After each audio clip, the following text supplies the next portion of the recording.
Hi, everybody, and welcome to Nerdcast number 68. A Doge, a deer, and a panda walk into a pub. I am your host, Brian, and I am joined by, the deer and the panda. So, Teal Deer, welcome to the show. Hi. It's good to My have first you. time on this one. I've seen things. Allison, what is that? Okay, Those wait. every man should dare. And Someone Mike, has something open what the somewhere. hell is going on? Oh, The far reaches of the earth. I know what it is. Stupid ad? Okay, that was my fault. I never do that! I'm normally very professional. Okay. That is some very plot-heavy porn you watch, Brian. Damn it. Yeah. All right, and also Mike is here. Hi, Mike. That wasn't me. I was muted the entire time. No, it was me. I was just. You can never tell with Google Hangout mute. Sometimes it's false mute. Really? Yeah. Yeah, I think the. I think Existential horror. it would appear that the mute is moot. Okay, so we're gonna get into today's show. We're gonna be looking at two Buzzfeed videos that appear to. No, I don't even know. We're just gonna look at them. So, let me set up the bomb. Set us up the bomb.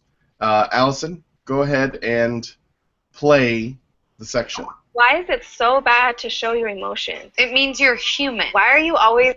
There you go. Is that good enough? Do I need to do more? No, I think that's a good start. All So, right. Oh yeah, I just blew it up in there. You might want to. No. This is a comedy of errors. I apologize. what? No, that's fine. Whatever. Okay, so BuzzFeed just said, why is it so hard for you guys to show your emotions, or why do you basically why are you resistant to do so? And then the other woman comes in and says it means that you're human, which implies that I guess otherwise we wouldn't be. I don't know. And what is this this is a common thing that we see coming out of feminism when it comes to basically what they think are men's issues. Emma Watson talked about it on her he for she thing. We've seen it all over the place. Teal Deer, do you want to add anything to that? No, that's pretty much it. It's just it's something that we see, as you said, come out of large parts of feminism and sort of generally from social justice folk.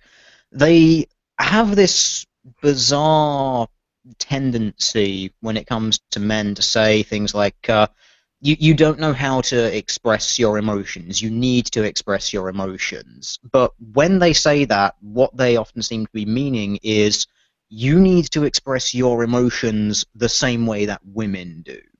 Like a man expressing his emotions in his own way, like working it out in a masculine way. This is sometimes what they'll end up sort of terming as toxic masculinity. You know, it's like, oh, you're a man and you need to get your emotions out by, I don't know, maybe being violent. You know, maybe you join a boxing club or something. You spar with people. You know, you go into a masculine space where you can get that out. You know, you hit the gym, lift something heavy, go for a run, whatever. But you'll get the feminists coming and saying, oh, that's toxic masculinity. It's bad for you. You need to express your emotions in a feminine way. You need to talk about it. You need to cry and so on and so forth. And they work sort of to destroy, in some cases, these more masculine spaces where men actually feel comfortable expressing their emotions. And then that's sort of what this little snippet comes from. It's alluding to all of that stuff. And then they make the second video that we're going to look at in this, and this is both from BuzzFeed. And I watched this other video that we're going to discuss throughout this, and it was just the absolute lack of internal consistency from like one department of BuzzFeed to the other that just blew my mind, but I think I've said enough there. They're in the same building. Yeah. They probably Yeah. a lot of the same creatives. Yeah. Who are They're like same production team, same directors, often the same actors as well. I don't think there's the same actors between these videos, but it's like they all work in one building. They're all one sort of video production outfit, as it were. But they just seem to have no real discussion about the different topics of video that they're covering. It was just really weird. Like they joke about having a sort of pseudo rivalry between like BuzzFeed Yellow, BuzzFeed Violet, and BuzzFeed fucking whatever other color of the rainbow they choose to name themselves this week. But it's really not. They, behind the scenes, they seem to share all the same production facilities and writers and directors and so on. So that's just another thing that, watching these two things, you think, how can you say this thing over here, but then say this thing over here when they contradict each other so wholly? Yeah, it's well, this Monday we did Anna and Cannas video on, I guess, Asian racism or whatever the hell it was on, and ultimately it was just baffling.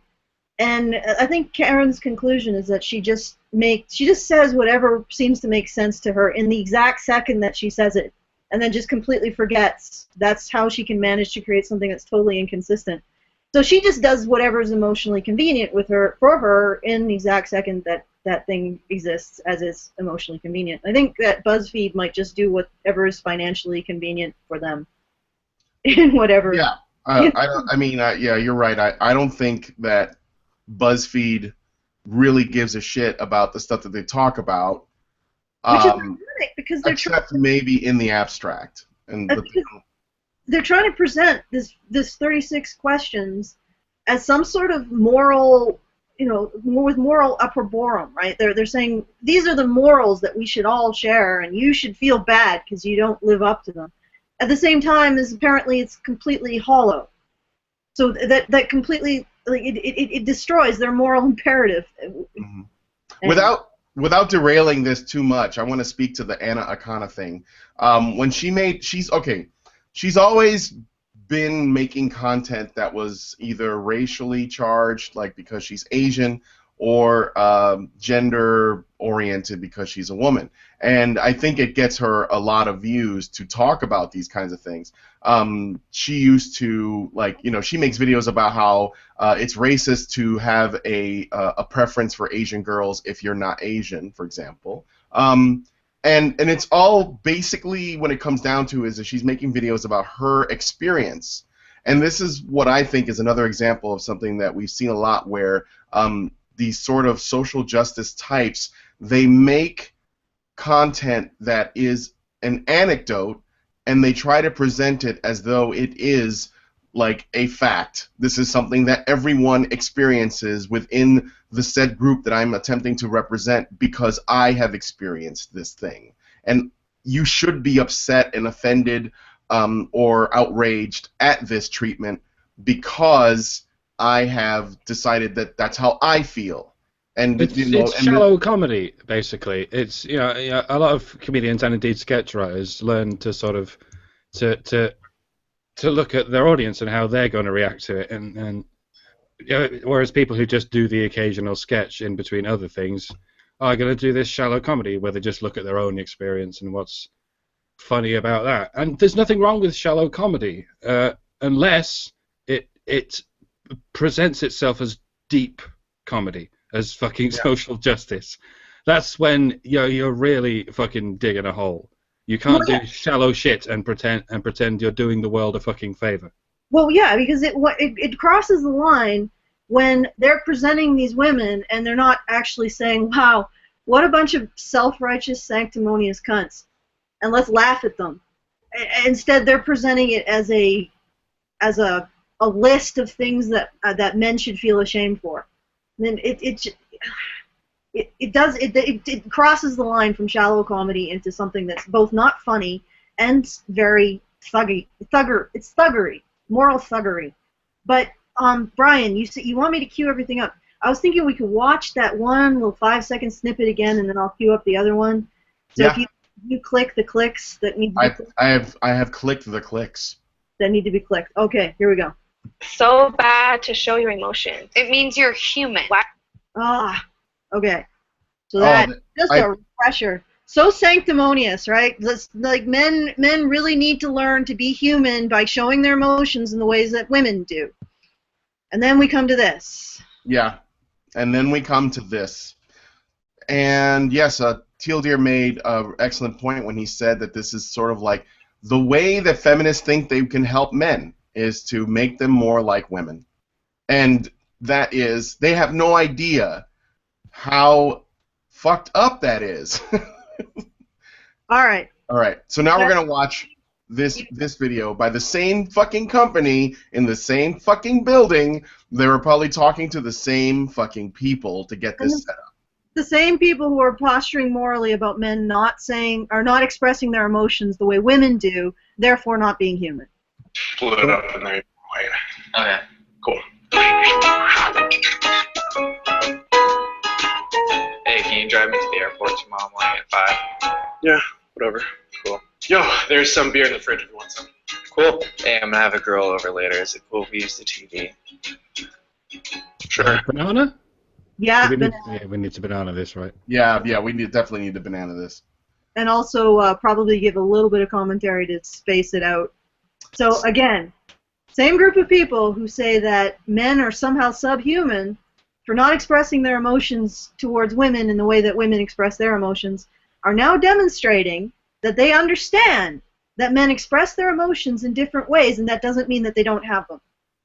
And it's an endless cycle, a cycle with some combustion in the middle of it. Well, it's they sort of coax men's emotions out of them by saying be more emotional, and then they burn those emotions by saying stop being so angry and shit. They burn them publicly at the stake if necessary. It's as though men's emotions are the fuel running the machine of fucking something, the coal they're throwing into the furnace of the train, and women's emotions, I don't know. I guess they're the people on the train. No, they're the steering wheel. Yeah, there you go. Yes. They are the railroad. You have a steering wheel on a train? There's no steering wheel on a train. That does make sense then. They're the railroad itself. Although, yes, you're right. It does make sense. If there Well, was we A could be steering talking- wheel on a train. Yeah, like windscreen wipers on a submarine. That's what feminism is. but it could be a coal-fired car. could be. Yes. That's never been a thing.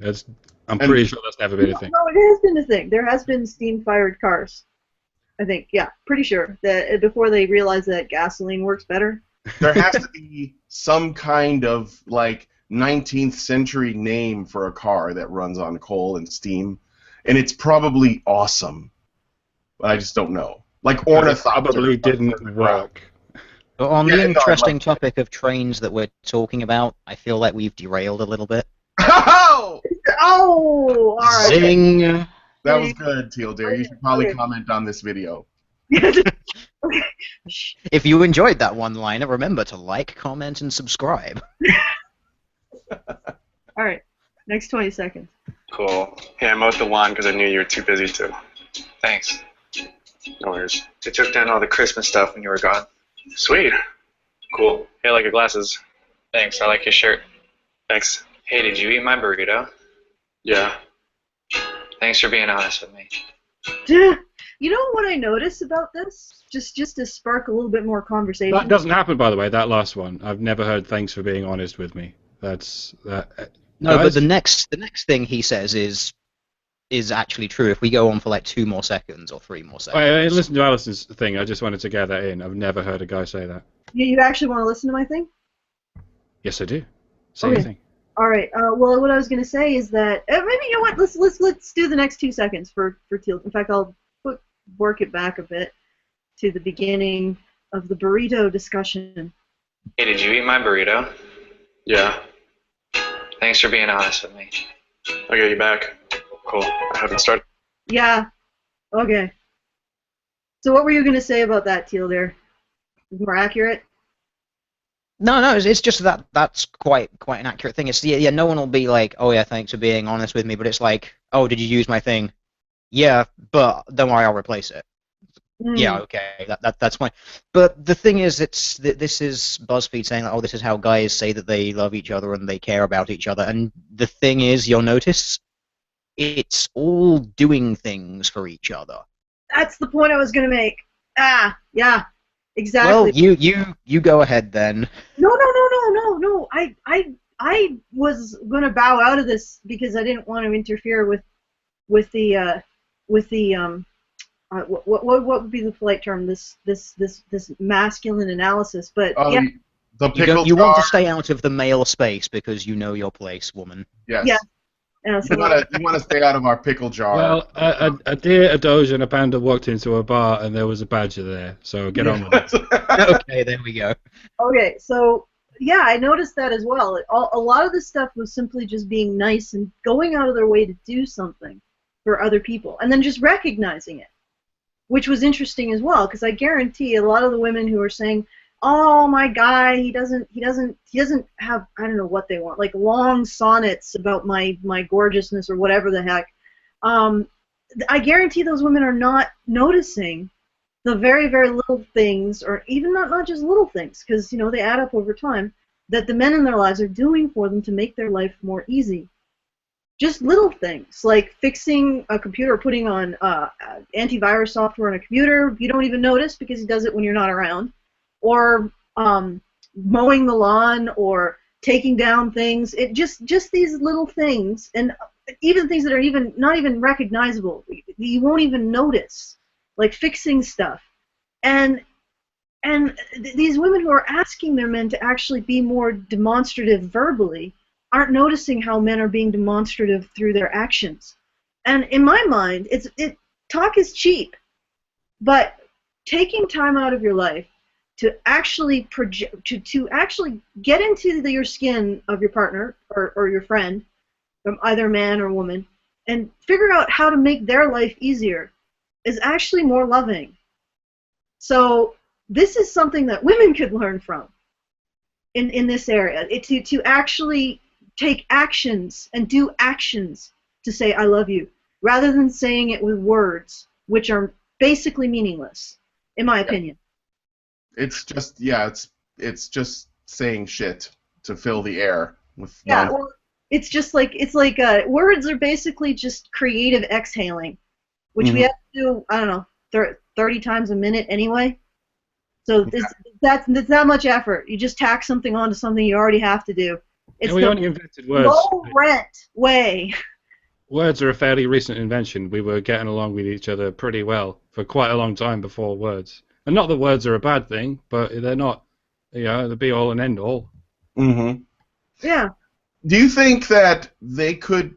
I was just thinking this. Okay, BuzzFeed entitled this video "Weird Ways Guys Say I Love You," and they seem to be like, I think that these situations that they're displaying are things that happen, but I wonder if they're not parodying it a little bit by kind of like extra downplaying the emotional responses that these guys are having. Like, they're so incredibly laid back that about everything, and it's like almost monotone. And I wonder if they aren't actually parodying it, and part of it is because it does say weird ways. Like to the people who made this video, they're like, that's so weird that guys do that. Like, we don't get them, coming back to the thanks for being honest with me.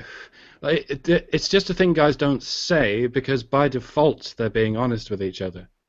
Yeah. They say it in something other than what, like we were saying. It's thanks for being honest with me is a sentiment that men say without words, with actions. It's not an unusual thing to be honest with each other.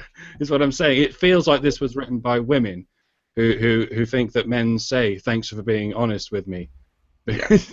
I mean, they could also be parroting what they think is, going back to the first video where they said, why don't you guys show your emotions? They may actually be having these guys play as like they're almost robots, and they're just interacting with each other because like they're in each other's way as they move about doing things. I don't know. Like, I mean, I guess let's watch more. But I'm just wondering if they're not taking like a subtle jab at men. Yeah. For making this. Like Mike was saying, let's watch a little bit more, and I'll get into it because I want to get Teal Deer's response to that.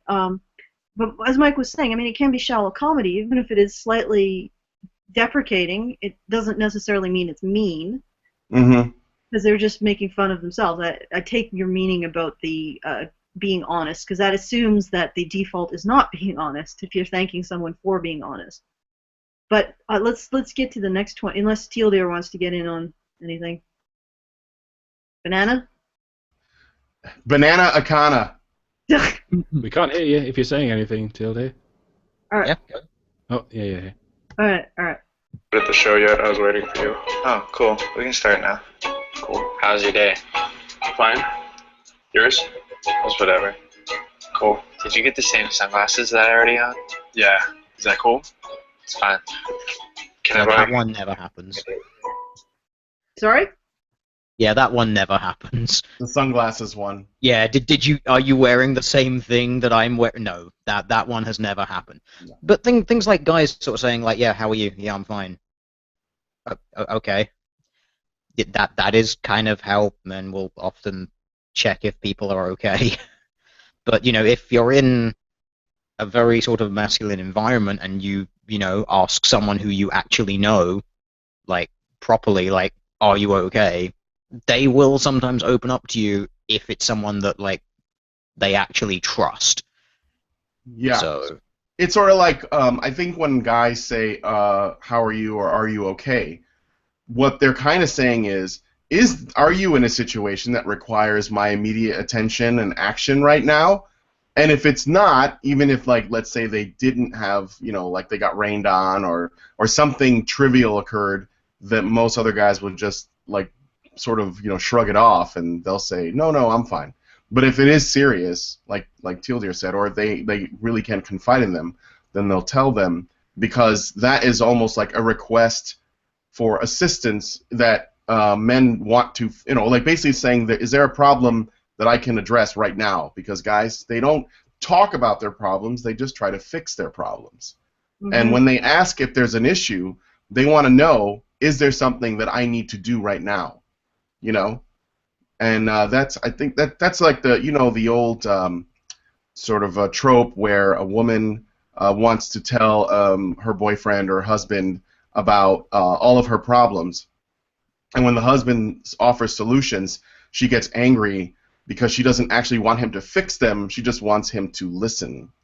And this is the same thing. Like when I think guys only say they only speak up about having a problem when they want a solution and they need the other man's help. Yeah, we understand, ladies. You've drilled this into us, and we finally understand that when you explain your problems to us, you just want us to listen. So, ladies, is there any chance that you'll understand at any point in the near future that when we explain our problems to you, that means we want help fixing them? Yeah? Yes. We don't just want you to sit there and listen. Yeah? Help us. And drink from your male tears cup mug. Well, this is why the phrase is listen and believe, not listen, believe, and do something. Yes. All right. Fine. Cool. Hey, I just won 2 tickets for the Super Bowl on the radio. Do you want to go with me? Hell yeah. Cool. Hey, are you busy right now? No? Cool. I just kind of wanted to get something off my chest. What's up? I just blew up the bathroom, so I wouldn't go in there for another like 25 minutes. It's bad. Okay, this is when I realized that they're taking the piss, because they're setting this up as being some sort of deep confession, and of course the punchline is that he just took a dump and made the bathroom smelly. But it's still a good point, because you don't often hear women say that. Yeah. Even though they do it just as much as men. Yeah, no doubt. But yeah, so I think they are taking the piss. But like you were saying, Mike, it can be shallow comedy, it can be for laughs, and still be good-natured and kind at its heart. And presenting men as being a little bit robotic, a little bit closed off in their feelings, even as they do care for each other. I mean, I think that is classified as a gentle poking fun at guys, but still recognizing that there's something, there's humanity there that may be expressed differently, but it's still there. With the 36 questions, it's really mean. It's really mean shit. Now, it's either really mean towards men, because it's presenting the idea that men need to conform to what women expect of them, which is really thuggish. It's really emotionally abusive. I mean, compromise is good. Conforming to another person entirely is not so good. Or it's making fun of women as being sanctimonious, joyless, blowhard, abusive cunts. Which, you know, it's funny, but it's also very mean funny. So Yeah. I think this is mean. Yeah, I think that when BuzzFeed makes their content, especially when it comes to these kinds of like, you know, this number of questions that this group of people has for this other group of people, or you know, things that only these kinds of people understand, or whatever, I think that their target audience seems to be the people who are punching up in that instance. So, like, in the 26 questions or whatever it is women have for men, it's almost like it's made so that, like, if a man watches it, he's going to get upset because some of those things are things that either do not apply to him or he already supports because they're common sense, you know. But for women, it's kind of like a pandering thing where it's like, oh, you know, girlfriend, do you know, like, have you ever felt this way? I know you have. And then a girl watches it, and, you know, if she's not a critical thinker and she loves being told how she should feel about something, she's going to say, oh my God, I've been there. It's sort of like taking like Seinfeld's sort of comedy, making it really unfunny, which for Seinfeld is not that difficult, and then trying to pander to a specific group of people, you know, by saying, don't you, as Group X, feel this way about these things? And so I think that the 36 questions women have for men is actually for women, so that they can, because remember what we were just saying before, women want to talk about their problems and men want to fix problems. And that is literally women talking about problems that they have, however trivial, and other women listening and saying, yes, I agree. All right. In 36 questions, there was one question about how men have to write movies in which women talk about men. And what the 36 questions was 3 minutes of women talking about men. I just found that ironic. And also that humor directed at women needs to make men the punchline.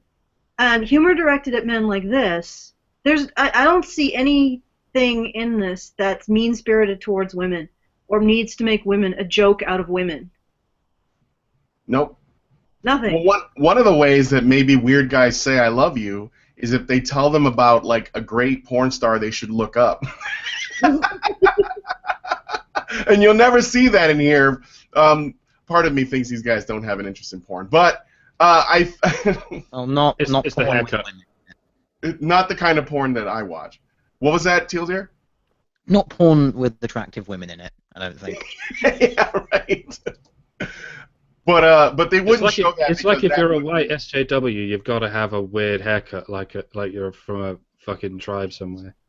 Yes. Sorry, I'm not seeing race properly, but the guys they've chosen to portray are a white. I think the other guy's Asian, and this guy's because these, you know, He's ginger. these aren't really the kind of blokey blokes that, you know, that would typically speak in this kind of way. I know I'm judging people by their aesthetic, but people with haircuts like that tend to be a bit sort of feministy.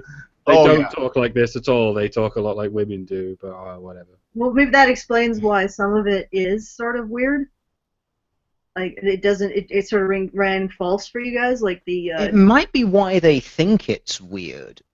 Because, like, these guys are supposed to be the proper men, you know, the feminist men. So when they do the thing that actual men do, it becomes weird. Yeah, Maybe. uncomfortable for them. Hmm. That's why I was saying before when I said, are they doing a parody? Like, they're trying to behave the way traditionally masculine men do, but they're working from a model of observing that. Or maybe they have friends that are that way, and they're like, we're going to play this role. Because I seriously doubt that these guys are this way in real life. Because, I mean, like, guys I know that are just, you know, masculine guys, they're not really like this. I mean, like, they are to an extent, but this feels... you know, probably exaggerated for effect so that it would be funnier, but a little bit like off, you know, Like it rings a slight bit false. Mm-hmm. To kind of justify in a sort of objective way what I said about his haircut, like there are sort of objective reasons for having short hair because it's easy to maintain, and there are objective reasons for having long hair because you don't have to shave it. But if half of your hair is shaved and the other half is long, then you make it very obvious to everyone who sees it that you are not interested in practicality at all. Because it's both difficult to maintain in the shaving department and difficult to maintain in the washing department. I'm just have long hair, you can have short hair, but if you have both at the same time, it's obvious that you're just there to look like something. Another subtle visual cue is that he's taking his earrings out. Oh yeah. Yeah, it's this he has holes for earrings, so yeah, I would say that, Mike, you're probably correct that he's more of a a little on the hipster side. Oh yeah. They're trying to portray alien country for them, which would be having. Oh God, I'm tempted to go mean, and I'm gonna stop. No. One other thing I would also point out that sort of like drives home what I'm thinking, and I think that Teal Deer and Mike are also seeing what I'm seeing. The comment where he says, "Did you buy the same sunglasses that I had?" And the guy's like, "Yeah, is that all right?" And he goes, "It's fine," or whatever. I wonder if that's something that does not happen. Guys do not care about the other guy's clothes unless it's something cool, like a biker jacket or a T-shirt that has something funny on it or whatever. But if it's just like, are you wearing the same clothes as me? Guys generally do not give a shit about that. However, women do, and I wonder if stereotypically they do. I wonder. I have an anecdote for that. What? I have an anecdote. Okay. Okay. Well, sort of like a little bit of a joke. So, what do you get when you have two women wearing the same dress at a party? One woman wearing a bloody dress at a party. No, you get basically enemies forever. And what do you get when two guys are wearing the same thing at a party? Friends forever. Yeah, pretty much. So yeah. I sorry to interrupt. I'll. No, it's okay. I'll go back to the sandwich one. But no, it is true though, because there was actually an instance. Ooh, got a bit of an echo there. Doesn't matter. Oh, no, that's me. Hold on. Okay. Is it fixed now? Yeah, it should be. Okay. Yeah, but there was actually some degree of truth to that when it comes to women and the clothing thing. I assume everyone here probably knows the now infamous story which was reported on in the Daily Mail. Yes, the most reliable source of news imaginable. But it was actually reporting on a company that completely fell through because it was a woman who was running it who only hired women. Like, she just flat out refused to hire men. Good luck trying that the other way around. Your company would be shut down for discrimination reasons, but she was able to get away with it. But in the end, the company fell to absolute shit because women would come in with the same handbags and they would bitch each other out, and you would end up with members of staff going and hiding in the toilets and crying for hours over some stupid shit like they'd come to work wearing the same hat. And it just ripped the entire company apart. That sounds like hell on earth. Imagine being a woman working for that company who's just like, it's probably the wrong term, but a normal woman. A woman who doesn't give a shit about this. Imagine trying to just maintain a career with all that shit going on around you, thinking, oh my god, this is the end of the world. Yes. But yeah, it's funny that happens, but when you have guys all working in the same building, now, most things that men work in tend to mandate uniforms anyway, but even when they don't, it's basically, well, you're going to show up in probably suit trousers and a shirt at least. You know, tie and jacket at the ready should you need it. And men don't have a whole heap of fashion options unlike women, so they tend to pitch up wearing basically the same thing as each other anyway, and they don't give a fuck because they're there to work. Yeah. All right. Let's finish. It's a weird short point about how individuality works completely differently in sort of workplaces and in, I guess, domestic places. It sort of inverts completely. Like in the workplace, women are all about their individuality when it comes to their dress. When it comes to universities and shit, for some reason, the men's movements are all about individuality, while the women's movements are all about absolute global collectivism. I don't know how to pull that irony apart, so let's move on. It's an interesting thought, though. All right. Thanks. Cool. All right. We don't need to do Yeah. advertisement for these. So Do here's another thing I was just thinking about. This is a little off, off to the side, but there was a movie called I Love You, Man, with Paul Rudd and Jason. Fuck, I don't remember his last name. He was on How I Met Your Mother or whatever, and it was about these two guys that become very good friends. And there have also been other films like 21 Jump Street, for example, where you have like these two guys that become very good friends. But I've noticed that in these examples, there's this weird thing where they're equating male friendship in media these days, in these examples and others that I've seen, where they make it very like homosexual or romantic in a way that normally guys, obviously is not the way that guys normally are, and it feels like the people who are making it are, well, they're probably doing it for laughs. I mean, they are, they're doing it for laughs. But there is also like what appears to be a lampooning of male relationships in a way for laughs. But this video reminds me of that, done at like a less funny, lower budget level that's done as like a snippet for Buzzfeed. And I'm just thinking about like I wonder if that's just the way that these people they want to make maleness this way. They're still kind of like they're not really treating it as a masculinity in a way that is very familiar to most men. They're making it something odd and awkward and just sort of, I don't know, like something to be studied. And I don't know, maybe I'm looking too much into it, but I've seen that, and it is a little strange for me. It's like this bromance thing. Like, okay, how about this? Star Wars, right? Okay. In The Force Awakens, the Poe and Finn become very good friends very, very, very, very quickly. And in other film, like in, let's say, like A New Hope, okay, Luke Skywalker and Han Solo become friends very, also, but it takes the entire film and a great deal of seesawing of trust and them working together, and it happens in a more natural way. And by the end of A New Hope, Han Solo is about to take all of his winnings, his earnings for what he did, and just leave. And Luke's like, well, aren't you going to help us, with the final push or whatever? And he's like, no, kid.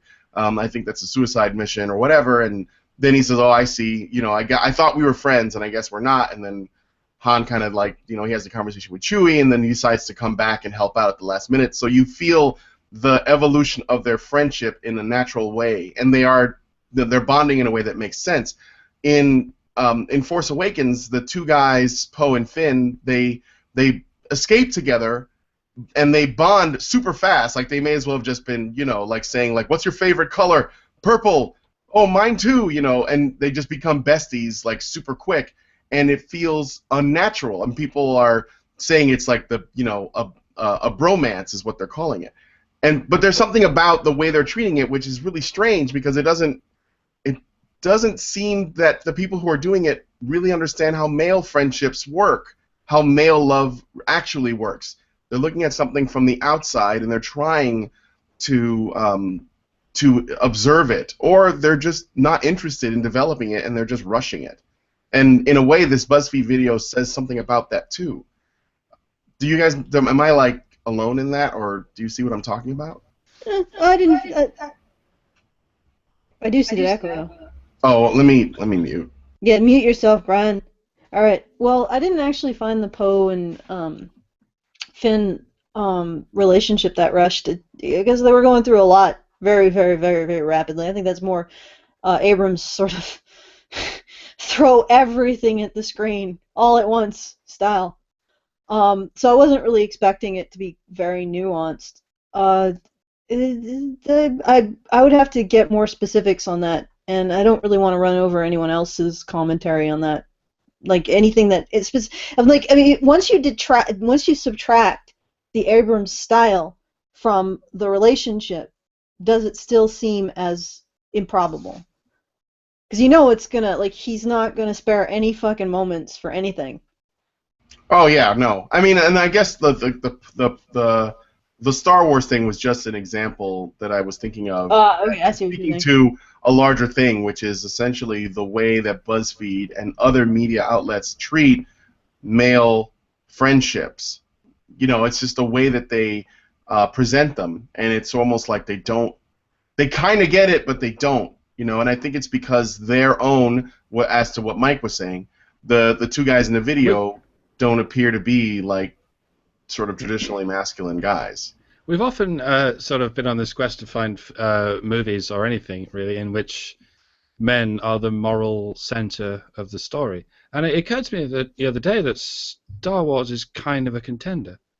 I mean, the only female character is Leia, but she's not the moral center. Luke is, and Anakin is, you know. Yes. But I think that's actually speaking to the time period too, like when these films were made. We seemed less concerned with making sure that the woman was the moral center compared to how it is today. Yeah, and I always find that really ridiculous when women are simultaneously the moral center and the one who can do everything. Definition of Mary Sue. Teal dear, you've got quiet. Do you want to add anything to this, or? No, it seems about right. And yeah, thinking about sort of how things come about, especially in contemporary film and whatnot, they do seem to enjoy rushing relationships between any sort of character. It's really quite weird how they do it. And yeah, actually thinking about the new Star Wars thing, that was one of my contentions that I had with these characters. Okay, yeah, they escape together, and yeah, that is the kind of thing that can build a very strong bond, but yeah, they went down and Finn thought Poe was dead, and it was like, okay, but he's not going to do the whole, well, better take this robot like back to his family or whatever. That's probably not going to happen. I think they overplayed it a little bit there. I can't even really remember. It's been fucking ages since I watched that piece of garbage. Yeah. One other, actually, somebody in the chat brought up a really good example of what I'm talking about. Jaws. In the first Jaws film, these three guys who don't really know each other, they come together to try to kill the shark, to hunt the shark down. And granted, we moved, film moved at a much slower pace back then compared to now. But the way that those guys bond in that film is way better, in my opinion. I think way more sort of like what you would expect, the way that men often operate together. That is a very good example of how that works. Or even to sort of like light up Allison's fire some, Halt and Catch Fire, and the relationship between Joe and Gordon is another way that is actually very believable in terms of how men bond with each other. And it doesn't at all feel... I mean, it feels like the BuzzFeed video got close to it, and they did it in a way that if you were an observer, but you weren't a man, you would say, oh yeah, that's totally how guys are. But I think if you were a guy and you watched it, you'd be like, I see where you're going, but something's a little off. Does that make sense? It's the smell of feminism. Yeah, it really seems like something that was written by someone who just doesn't quite get it. That yes, it is the little like everyday actions and things like that. Like a guy sort of like, oh yeah, can you give me a ride to like the airport? Yeah, sure, that's no problem. The little things like that. It's like, yeah, those are the things that happen within friendships. Like, guys will do, in some cases, ridiculous things for each other. Like, once they're really close friends, that most people would look at it and think, why the hell would you do that for another person? But it seems like they just don't quite get it. It just seems a bit wrong, and it really is quite possibly because of what Brian said, that it was written by women. I mean, can we actually look at the end of that video? Does it actually have like credits up at the end or in the box? Oh, that's a good idea. Can we actually check that? Allison, I think I might have closed it off, but I can reopen no, it. And in any case, what's in a name? I mean, these days, literally, a name could just be a Z or a Zim. yes, he for Zier. Okay. I think it's it doesn't seem to have much in terms of credits. In terms of, why don't they put in like people who did all the work for this, like the camera work and all of that stuff? It doesn't look like it really has credits. I'm just taking a look at it. I was just asking. That's how you can tell when someone's actually got a budget, because they've just hired the camera people, so they don't have to give them any credit to it. They don't have to give them. Oh, I see. Did you want me to spurg, Brian? Because I know you mentioned. I did. You can, go ahead and spurg.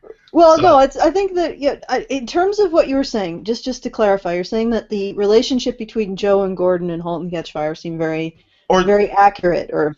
Yeah, like it feels right. Like the ones between, basically the male friendships. I just threw Gordon, Joe in there because there's when it comes to a friendship that's two men, is the one that sort of like is the most focused on. So.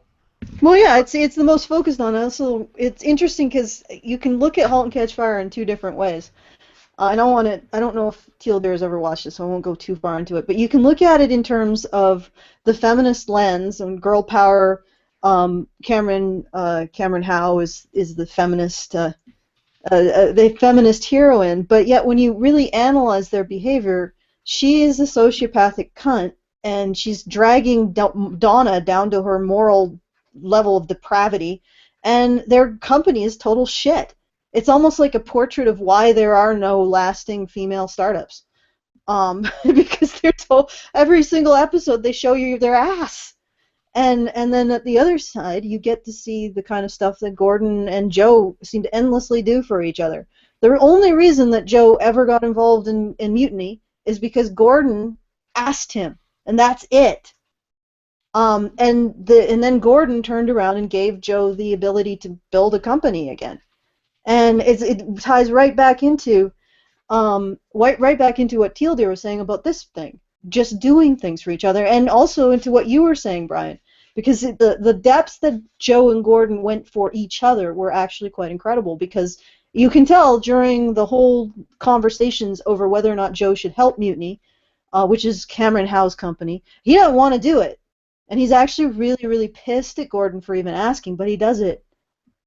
And it's irritating that Donna and Cameron and their bullshit constantly gets in the way of Joe and Gordon, which is the only apparently healthy or in any way meaningful relationship in the entire. And like you were saying, Brian, it's really astounding what they'll do for each other. Anyway, Absberg. And we can't figure out if they're doing it on purpose or not. Well, I no. can't. It's either a case of extreme profundity or just profound incompetence that they can display, like male relationships being so productive and female relationships being so pointless. And but destructive. maybe they actually think they're portraying the females as the heroes. We can't fucking tell. Yeah, it's completely baffling. It's like the Buzzfeed thing. Are we dealing with people who are trying to portray women as sanctimonious, joyless, hateful cunts, as in general, as some of the most appallingly abusive, bullying people on Earth? Is there a MGTOW?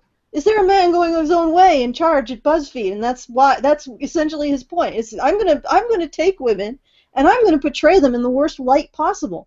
36 questions. I look at that, and I'm not just. For men, I'm like, yeah, you know what, guys, don't listen to this shit. Women don't have the right to be this sanctimonious. But when I look at that, I'm also cringing because I'm like, is this how you think women are? Like, and I'm not saying that it's not invalid. There are a lot of women who are like this, but is this what you should choose to portray about women? This.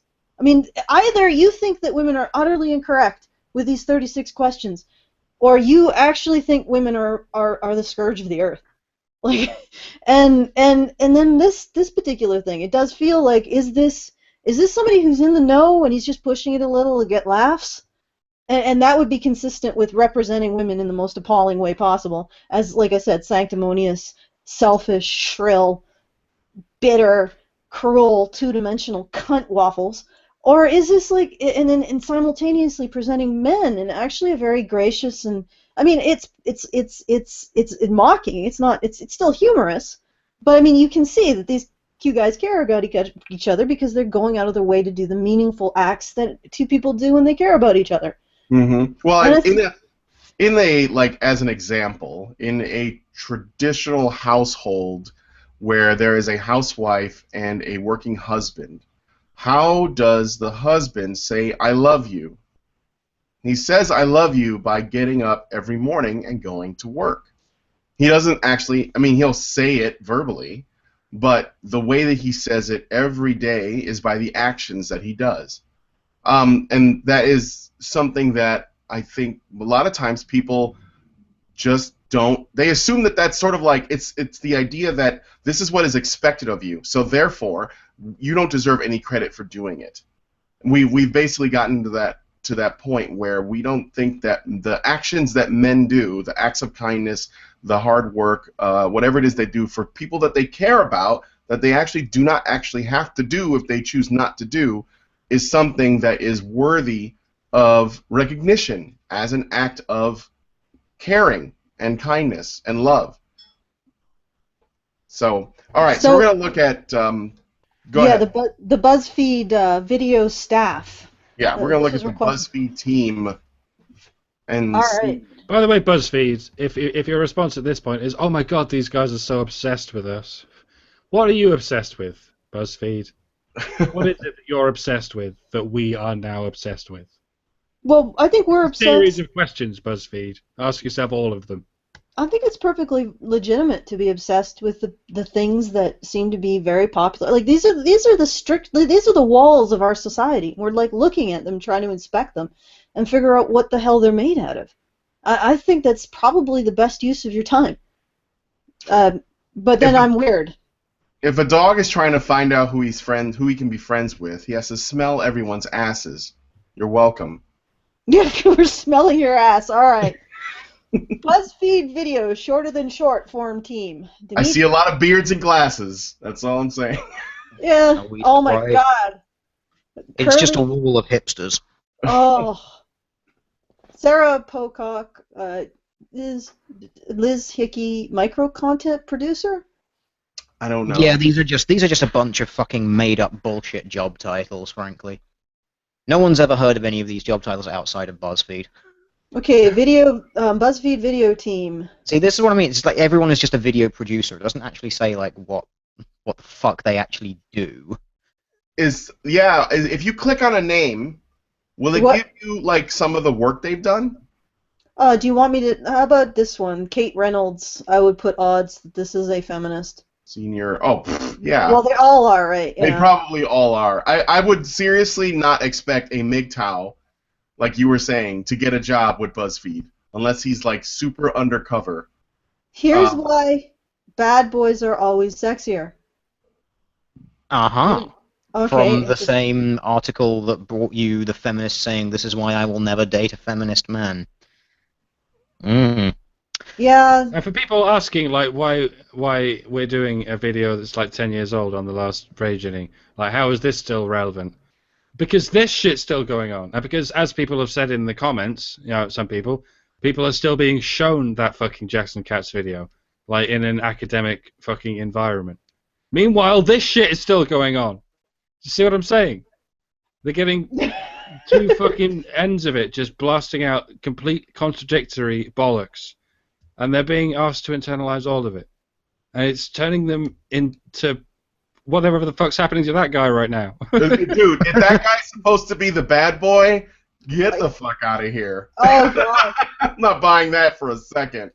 Well, he just looks slightly crabby. Or neutral. That No. isn't even crabby. It's just neutral. He seems to care way too much about his appearance to be a bad boy, to be a real bad boy. But whatever. I don't think they know what that is. You keep using that term. I do not think it means what you think it means. I've had women say that my husband's a bad boy. I've never really been able to parse that. Yeah, that seems strange. Maybe they don't know what a bad boy is. Well, maybe we're using very different definitions. Yeah.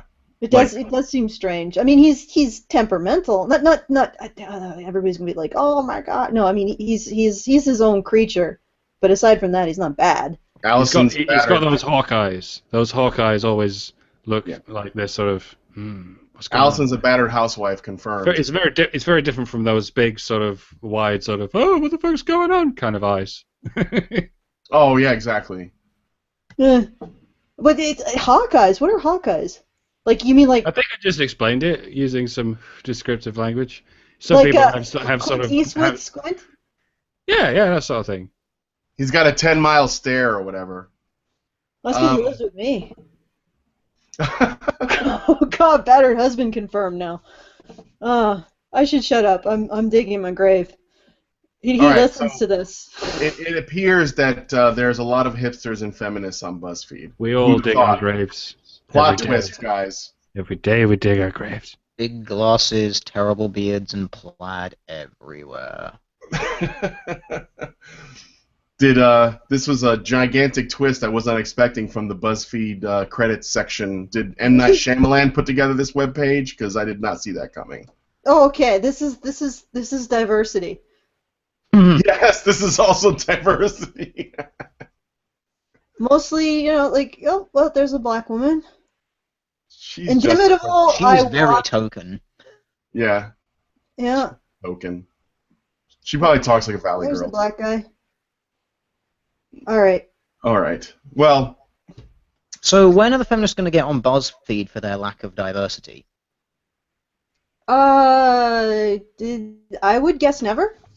Just an off the top of my head. I would guess that they get a pass. I mean, it's like last night we were talking. Okay, do you know about the sad puppies deal there? The Hugo Awards debacle. Well, the Hugo Awards are essentially the People's Choice Awards in science fiction and fantasy in North America. They're awarded at the Worldcon. Actually, it might be worldwide. For decades now, they've basically been awarded based on who you know, a clique system, essentially. And the cliques controlled who got the award. So what the Sad Puppies did is they created a slate, and they basically had people nominate whoever, and the person who was organizing it essentially put out a list of the people who got the most votes to be nominated. And the people behind the Hugos just went batshit nuts. Partially because Sad Puppies was there's more right-leaning people in there, or libertarian-leaning. And they have they're wrong-think people, but also because they didn't control who ended up sweeping the Hugo Awards in terms of nominees, not eventual winners. And what they did is, despite the fact that the nominees, the people who the Sad Puppies compiled to be the most popular nominees, despite the fact that they got on a lot of them were of all kinds of different political leanings. They didn't choose based on political leanings. They didn't choose based on identity. A lot of them were minorities, or they were left-leaning, or they were women, which I don't know, they consider that minorities. Despite that fact, they voted no award. So the committees, the cliques, voted to give no one the award when they could have awarded it to a minority or a woman. Because these individuals were nominated by a process outside of their control. And these individuals, like feminists, do not give a shit about women. Social justice warriors do not give a shit about the groups that they supposedly champion. All they care about is moral posturing and having control over processes, having control, period, power. That's it. Yep. They are some of the most immoral people on the planet. Because there was a female editor who was nominated for Best Long Form, and she was on the Sad Puppies nomination list. She received more votes in the category of editor long form, more legitimate votes than anybody in the history of the awards. And they chose to no award her just because she was on the Sad Puppies list. That's what we're dealing with. They don't give a shit. They're not going to award minorities or women outside if they aren't the ones who have full control over the process. And they aren't interested in awarding them based on merit. They're only interested in awarding minorities and women when they can feel that it's a direct result of their power and control over the process and their own beneficence. And it's like probably how dog shows work, people. Crafts of that, people where they bring dogs out. This is probably how they've kept going for so long.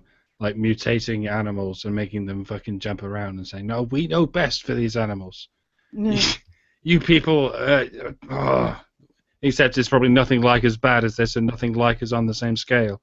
No, dog shows, I would imagine, are just like I have no clue. I have never inspected dog shows, but this is like and the thing is that they, in my opinion, and this is related to, for example, the Prime Minister of Canada, not the President, the Prime Minister of Canada, Justin Trudeau is a feminist, and he declared that he's going to make his cabinet 50% female. And I was listening to this, and I actually said to people, so Justin Trudeau made his cabinet 50% female. It wasn't the merit of the women who got into the cabinet. It was his actions that did it. And this is the point. This is the entire point of all of this affirmative action. It's his actions. He is the one who's taking... It's not the merit of the women he got into the cabinet. That's irrelevant. He is the beneficent lord of the manor who is bestowing his gifts upon the peasants. And I would never, for a single fucking second, tolerate that kind of behavior. I get in either on merit or nothing, and that's it. Like I wouldn't want to be even part of that. The idea that I'm in the position I'm in because of the magnificence or the generosity of his lord, the lord of the manor, and not because of my merit. And so I was talking to people. I said, so you're saying that Justin Trudeau made his cabinet 50%, not the merit of the women in it. And they would just stumble and stutter over it, like the leftists who were defending this shit would just stumble and stutter over that, because it just gave lie to their entire narrative. It's really about Justin Trudeau's power as a well-connected white guy, his power to do whatever the fuck he wants. Look how many women I can control. Yeah. And none of you see the fucking irony. Yeah, no, they don't. Not the women in his cabinet, not the people who are like championing him. And I said point blank. So you're saying that it's Justin's actions and not the women's merit? Because if it's the women's merit, you should be saying it was the merit of the women that got them to 50% of the cabinet, not Justin's actions. Ugh. But anyway, that's right. That's a long aside, and I've run over everyone, and I'm going to keep quiet. That's right.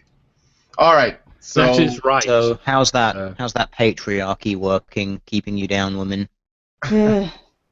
Well, men are competing on trying to raise women up, but if you're somebody who wants to get where they get based on merit, then that's the most defeating shit and patronizing shit. Oh, I'm defeated. It's treating females like children and treating males like slaves. It's what we do with our language already. Think of the girls, think of the boys. That's all Trudeau can do. Can say, think of the girls and think of the boys. Think of the children, think of the slaves. And remember that men are the slaves and women are the children at all times. It's the same in many countries, I would imagine, if you look into it. So do we have any more thoughts about the BuzzFeed thing? Okay, first off, let's see. Does BuzzFeed really care about male love when they make that video? Or do they even recognize it? Or are they just completely clueless and they're looking from the outside in? Does anyone have a theory? Nobody. I don't know. When I first looked at it, I thought... when I first saw it, I thought, hang on. someone at BuzzFeed actually gets it. That was like my first sort of reaction when I saw it. I looked at it and thought, okay, maybe someone actually gets it, because it seemed kind of nice, kind of endearing, a bit, it seemed a bit wrong, a bit artificial, but otherwise it seemed fairly okay. But the more I watched it, it was more like, the more I watched it, the more of a parody it seemed to be. Yeah. Like, the more I watched it, like, the worse it seemed to become. Like, it was kind of like, it sort of seemed to be becoming more of a backhanded, oh, if you're doing this, it's because you're weird. It's because you're not a real man. You're not a proper man, like we want you to be.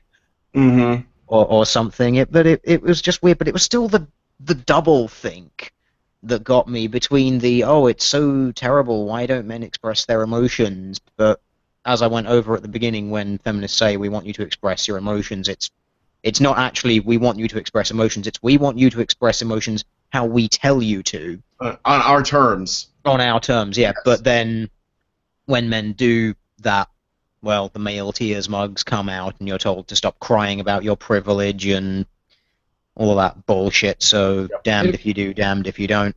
It occurred to me that there is almost such a thing as a real woman, often it's to do with body shape or whatever, but there's no such thing as a real girl. And there never has been, because it's a child. You can be a child and be entirely in your imagination or whatever, but there is such a thing as a real boy. It was explored in a story called Pinocchio, you see. Because when you're not a real boy, you're just a puppet who's being controlled by someone, but then you become a real boy, a real servant who's not being controlled by anyone. Yes. Oh, Pinocchio! You might be the most profound story in history, Pinocchio. Well done. I think it's good. I'm satisfied with what we've done here. Okay. I feel that we've explored this issue adequately. Yes. If you're interested in my feelings.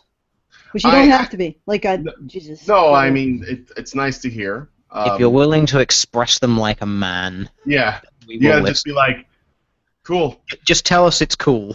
Yeah. It's cool. Replace Cool. the beer. It's cool. Yeah. All right, it's whatever. I feel like I want to have a sandwich now. We should all be as ambivalent as those guys were in that film. It's cool. It's cool. Let's all have a sandwich. Whatever. Oh, hey, wait, hold on. Giggity. Hold on, a sandwich. Okay, wait, I'm gonna do the teal thing. Hold on.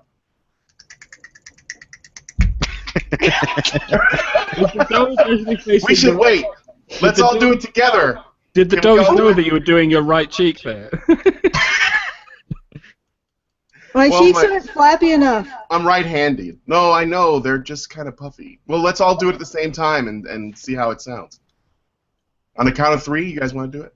I can't do it with my cheeks. I cannot make the sound. I think I'm ready. Yeah. Okay, all right. My body is ready. 1, 2, 3.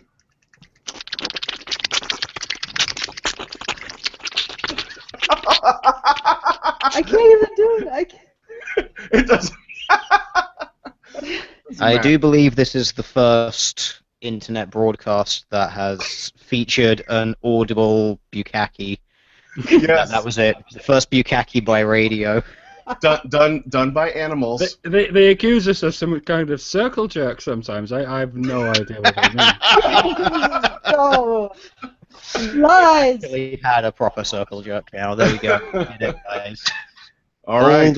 All the accusations are proven true now.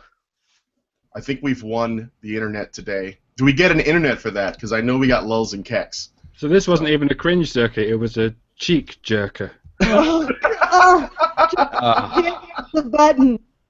All right, I'm hitting the button.